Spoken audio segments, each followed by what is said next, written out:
सासंगत जी, आज हमारी चर्चा का विषय है कि बिना वैराग्य के नहीं हो सकता ब्रह्म ज्ञान। और यह वास्तविक सत्य है। वैराग्य का अर्थ होता है कि इस संसार को सपने जैसा देखना। जिस तरह से हम रात में सपना देखते हैं तो देखते समय तो वो सपना मुझे पूरा सत्य दिखाई देता है, लेकिन जब हमारी आँख खुलती है तो हम स्वयं महसूस करते हैं कि यह सब सपना था। उसी तरह से जो कुछ भी हम आँख खोल कर देख रहे हैं, चाहे वो मकान हो, चाहे वो जमीन हो, चाहे वो परिवार हो, चाहे वो धन दौलत रुपया पैसा हो, ये उसी सपने की तरह है। जिस दिन ये आँख बंद हो जाएगी, वास्तव में ये सब सपना हो जाएगा और इसी को वैराग्य कहते हैं। दास यहाँ पर एक छोटा सा दृष्टांत का सहारा लेगा कि देवलाली के जंगलों में रत्नाकर नाम का एक डाकू रहता था, जो आने जाने वाले के साथ लूटपाट करने का काम करता था, छीना झपटी का काम करता था और ना पाने पर हत्या भी कर देता था। हम सभी जानते हैं। शायद हम सब उतने बिगड़े नहीं हैं, शायद हमसे उतना पाप नहीं हुआ है, शायद उतने गंदे कर्म हम नहीं कर डाले हैं। जब इस संसार में ऐसा व्यक्ति सद्गुरु के सानिध्य में आता है तो पवित्र हो जाता है। सारे कर्म उसके खत्म हो जाते हैं। राम के नाम में इतनी शक्ति है कि ब्रह्म के समान हो जाता है। उसी रास्ते से नारद जी चले जा रहे थे और जैसे ही नारद जी को उसने देखा, कहा ठहरो। नारद जी ने कहा कि मैं तो कब का ठहर चुका हूँ, तुम कब ठहरोगे? मैं कब का ठहर चुका हूँ, इसका मतलब परमात्मा में ठहरना। क्योंकि परमात्मा अडोल है, स्थिर है, अखंड है, अकाट्य है, सत्य से नहीं कट सकता, पानी से नहीं भीग सकता, हवा से नहीं उड़ सकता। ऐसे ठहरे हुए परमात्मा में ठहर जाना। नारद जी ने यही बात रत्नाकर डाकू से कहा कि मैं तो कब का ठहर चुका हूँ, तुम कब ठहरोगे? रत्नाकर डाकू ने कहा कि मुझे अपनी मीठी मीठी बातों में फंसाने का प्रयास मत करो। जो कुछ भी तुम्हारे पास में है वो सब मेरे हवाले कर लो। नारद जी ने कहा कि मेरे पास तो सिर्फ राम का नाम है। भजो मन नारायण नारायण नारायण। और जो मेरे पास में है वो तुम्हें देने को तैयार हो। खाली तुम लेने के लिए तैयार हो जाओ, लेने के लिए राजी हो जाओ।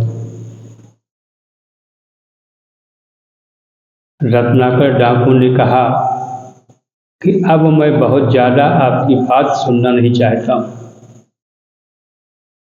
नारद जी ने कहा कि तुम जिसके लिए ये चोरी कर रहे हो, डकैती कर रहे हो, मारपीट कर रहे हो और इसके द्वारा तुम्हें जो पाप होता है,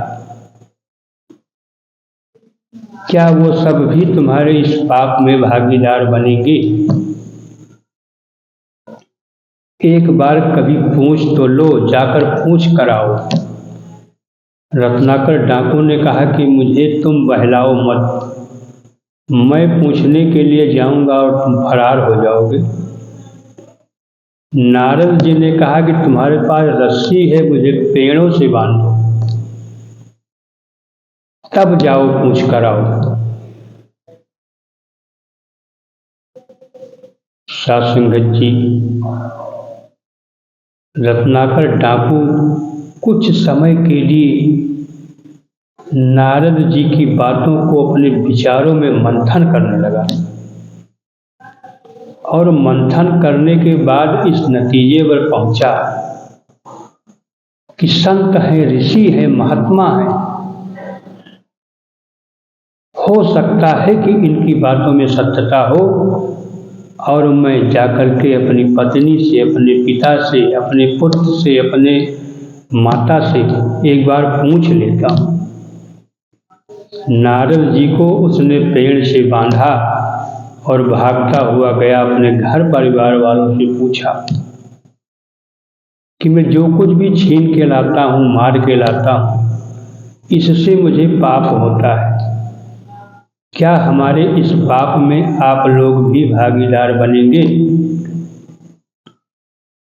सारे लोगों ने जवाब दिया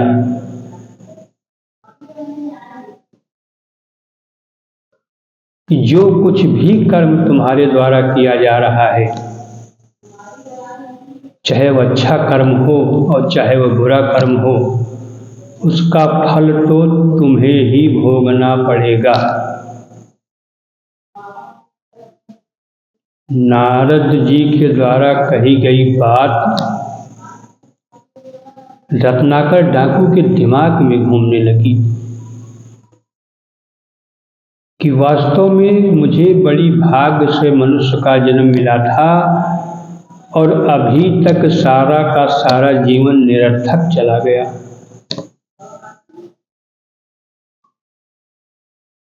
भागता हुआ आया और नारद जी के चरणों में गिर गया,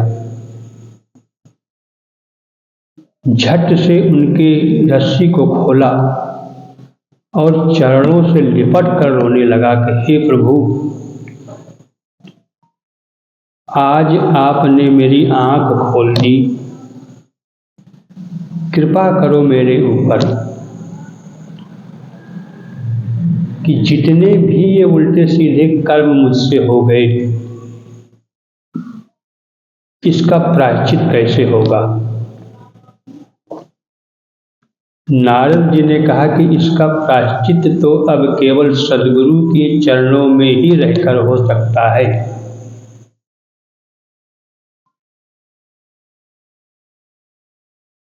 तब रत्नाकर डाकू ने कहा कि आप ही मेरे सद्गुरु हैं, मेरा मार्गदर्शन कीजिए। तब नारद जी ने कहा कि तुम प्रभु के नाम का जाप करो, सांस सांस सुमिरन करो गुरु लखों चहुओर, यह तन पाका आमिया नहीं जगत में ठौर। इस संसार में कोई सदा रहने के लिए नहीं आया है, आया है सो जाएगा राजा रंग फकीर, अब कोई सिंहासन चढ़ चले कोई बांधा जाए जंजीर। जाना सबको पड़ेगा, अच्छा कर्म करने वाला भी जाएगा और बुरा कर्म करने वाला भी जाएगा। कर्म प्रधान विश्व परिराखा, जो जस करहि सो तस फल चाखा। नारद जी ने कहा कि तुम राम के नाम का जाप करो। अब रत्नाकर डाकू जब राम का नाम लेना चाहे तो मरा निकलता था। नारद जी ने कहा कि तुम मरा मरा ही कहो, एक दिन ये मरा मरा राम राम हो जाएगा, यानी कि सीधा हो जाएगा। और वाल्मीकि अर्थात रत्नाकर डाकू वहीं बैठ गया।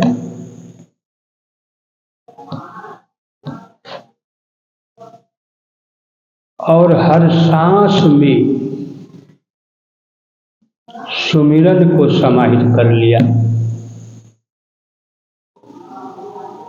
सांस सांस सुमिरन करो।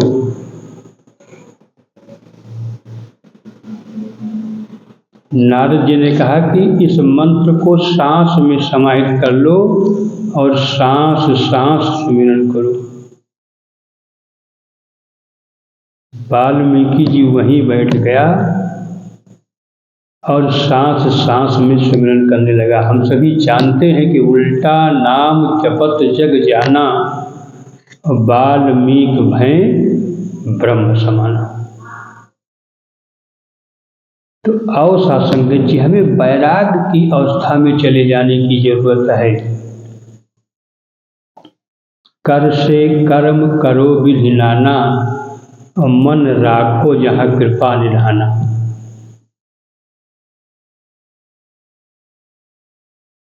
जितने भी रिश्ते नाते हैं जो रोल है।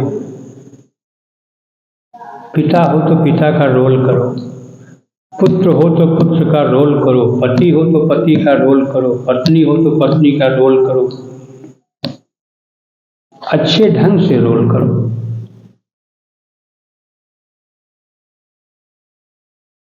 लेकिन इस बात का ध्यान रखो कि ये रोल सदा नहीं करना है मुझे। जैसे एक नाटक शुरू किया जाता है, नौटंकी शुरू की जाती है, तो उसमें राजा का रोल मिलता है, मंत्री का रोल मिलता है, दरोगा का रोल मिलता है, और रात भर सब अपने अपने रोल को अच्छे ढंग से निभाते हैं। लेकिन हर व्यक्ति जानता है कि ये रोल है। हर समय के लिए मैं राजा नहीं हूँ, हर समय के लिए मैं दरोगा नहीं हूँ, हर समय के लिए मैं मंत्री नहीं हूँ। उसी तरह से इस गृहस्थ जीवन में रहकर रोल करना है, क्योंकि हर समय के लिए रोल नहीं। हर समय के लिए तुम किसी के पिता नहीं हो, किसी के पुत्र नहीं हो, किसी के भाई नहीं हो, किसी के पति नहीं हो, किसी की पत्नी नहीं हो। हर समय के लिए अमीर नहीं हो, हर समय के लिए गरीब नहीं हो, एक रोल में हो। और ऐसे रोल ना जाने कितनी बार मिले। कभी घोड़े का रोल, कभी गधे का रोल, कभी कुत्ते का रोल, कभी बिल्ली का रोल। क्योंकि 84 लाख योनियों से भ्रमण करके मनुष्य के जन्म में आए हो, तो यहाँ से भी जाना पड़ेगा। तो मनुष्य के शरीर में हो बड़ी भाग मानुष तन पावा, सुर दुर्लभ सब ग्रंथ ही गावा, साधन धाम मोक्ष कई द्वारा, पाइन जे परलोक सवारा। अर्थात मुझे ये मनुष्य का शरीर मुझे मेरे प्रीतम से मिलने के लिए मिला है, मीरा की तरह नाचने के लिए मिला है। पायो जी पायो मैं तो नाम रतन धन पायो, वस्तु अमोलक दी मेरे सदगुरु कृपा करी अपना। साजो बाई की तरह नाचने के लिए मिला है। चरणदास जी ने साजो बाई से कहा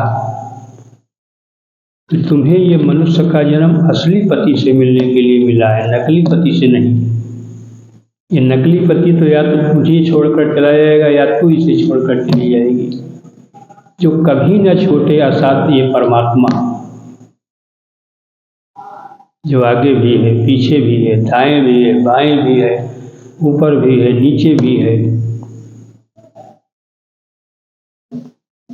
ऐसे परमात्मा में समाहित हो जाने के लिए ये मनुष्य का जन्म मिला है, लेकिन बिना वैराग्य के।